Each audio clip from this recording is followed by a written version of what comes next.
आपने कहा संविधान से चलेगा, बिल्कुल सही है। बीजेपी कहती है लेकिन ये समाजवादी के नाम पर जो देश चलाना चाहते हैं ये नमाजवादी हैं, ये शरिया से देश चलाना चाहते हैं। वक्फ कानून को संसद से पास किया गया, उसको फाड़ के फेंकने की बात कर रहे हैं। आपकी राय क्या है? बहुत अच्छी बात की आपने मानक भाई। आपने कहा ना कि वो कह रहे हैं समाजवादी नमाजवादी। आप मुझे बताओ, देश को बांटने वाले को, धर्म को बांटने वाले, जातियों को बांटने वाले, आप कह रहे हैं कि मैं बंटवारा कर रहा हूं, इस तरह के आरोप आपने कहा था कि आपके ऊपर लगा रहे हैं बीजेपी के लोग, आपके विरोधी लोग। तो जिसमें ताकत होती है उसी के ऊपर आरोप लगते हैं ना। अब मैं मुजफ्फरनगर में भी, उत्तराखंड में भी फलों पे की दुकानों पे, ठेलियों पे नाम लिखो, ये भी मैं ही कर रहा हूँ ना। मैं ही सरकार हूं ना उत्तर प्रदेश में, उत्तर प्रदेश की कुर्सी पे मैं ही बैठा हूँ, ये सब चीजें मैं ही कर रहा हूँ। और फिर आप जो अभी बात कह रहे हैं कि भाई ये जो है इस तरह के आरोप हैं, इस तरह करना चाहते हैं, उस तरह करना चाहते हैं, तो आप समझो ना कि देश किस तरफ जा रहा है। रोटी कपड़ा मकान पे बात हो रही है क्या? रोजगार पे बात हो रही है क्या?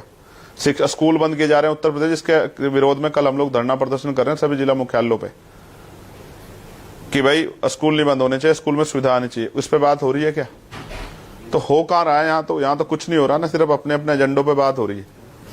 ठीक है, कौन इस देश में जब तक संविधान है, देश किसी तरफ नहीं जाएगा, देश उसी तरफ चलेगा जिस तरफ से जिस जनता का भला होगा। बस चलाने वाले हाथ अच्छे होने चाहिए, उनकी नीति अच्छी होनी चाहिए। ठीक है, और मैं ठीक है, तो बिहार चुनाव लड़ेंगे क्या? तो सब या बिहार में किसी गठबंधन को समर्थन देंगे क्या? कौन जीत रहा है बिहार का चुनाव?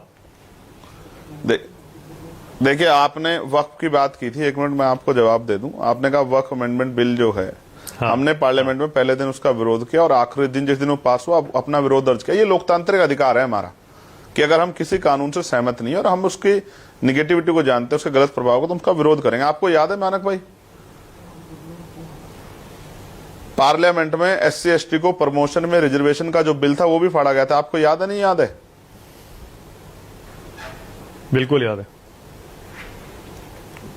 याद है, फाड़ा गया था ना वो बिल, भी तो फटा था ना। आपने कहा कि बिल फाड़ा गया, इसका विरोध किया गया। तो जब किसी के अधिकारों पे हमला होगा ना, तो फिर उसमें तो फाड़ने वाले भी अपने लोग थे ना बेचारे, लेकिन फिर लोगों को तकलीफ होगी ना जिसके अधिकारों पे हमला होगा।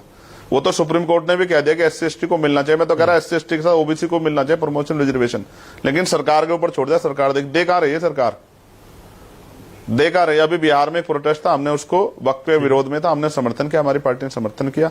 29 तारीख में था, मैं यहां था, मैं वहां नहीं जा पाया।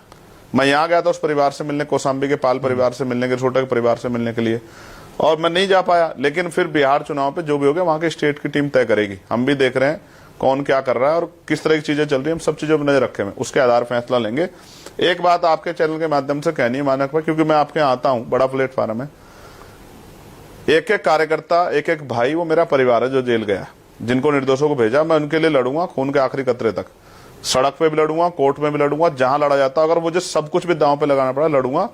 जब चंद्रशेखर जेल गया था तब लोगों के अंदर इतनी हिम्मत नहीं थी कि उसका साथ उस तरह दे देते जो राजनीतिक लोग थे। लेकिन जब तक चंद्रशेखर है, भीम आर्मी, आजाद समाज पार्टी, हमारी लीगल सेल की टीम जा रही है सुप्रीम कोर्ट की, हम उस हर लड़ाई लड़ेंगे, एक साथी को बाहर निकालेंगे, हाथ नहीं छोड़ेंगे किसी का, ना हाथ पीछे खींचेंगे, कहेंगे कि हमारे नहीं, हमारे हैं, हमारा खून है। ठीक है, जब तक कोर्ट से आदेश नहीं हो जाता कि एक अपराधी है, उनके साथ खड़े हैं, उनको जेल से निकालेंगे। और अगर सरकार अन्याय करेगी तो लखनऊ में आंदोलन करेंगे, और 2017 की तरह दिल्ली में करेंगे जंतर मंतर पे आंदोलन। चैन से नहीं बैठेंगे, चैन से सोएंगे जब तक हमारे भाई बाहर नहीं आएंगे। ये बात आपके चैनल के माध्यम से कह रहा हूँ। और जितना झूठ बोल सकती है सरकार, पुलिस बोल लें, चंद्रशेखर एविडेंस है हम पे। मानक भाई, एक सेकंड, मानक भाई, थैंक यू। मैंने एक वीडियो लगाई थी मानक भाई,